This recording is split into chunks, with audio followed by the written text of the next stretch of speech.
Amoken kinatuwaan ng mga fans. Bakit ba? Well, credit po sa owner ang nasabing video. But anyway, mula po ito sa Filipino Music Award.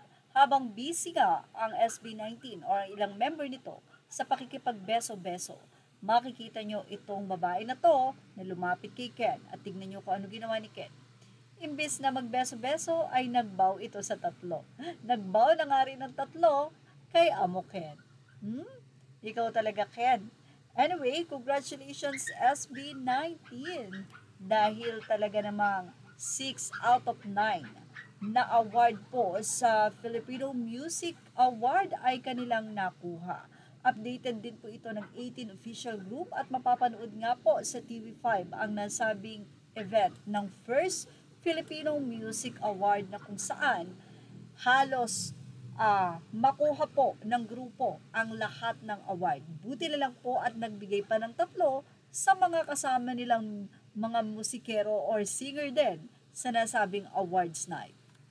Anyway, recap nga lang po ulit tayo sa mga nagtatanong kung ano nga po bang awards ang nakuha ng SB19. Anyway, 6 po ang kanilang nakuhang awards. Ito po ay ang Top Song of the Year, Dungka, People's Choice Award SB19 Artist, People's Choice Award Dungka Song, Tour of the Year Simula at Wakas World Tour, Concert of the Year Simula at Wakas World Tour Kickoff, Artist of the Year SB19.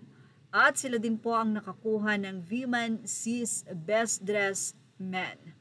For Justin naman po ay nakakuha ito ng Folk Song of the Year, 10 mga daliri, DWTA and Justin.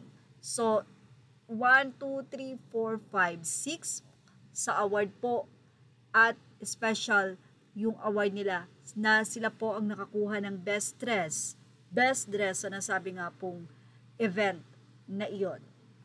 Anyway, isa siguro sa rason kung bakit sila ang nakuhang best dress. Bukod kasi sa bagay na bagay sa kanila ang kanilang outfit, color white, makikita nyo na neat talaga ang pagdadala nila ng damit and very elegant yet simple kung tignan.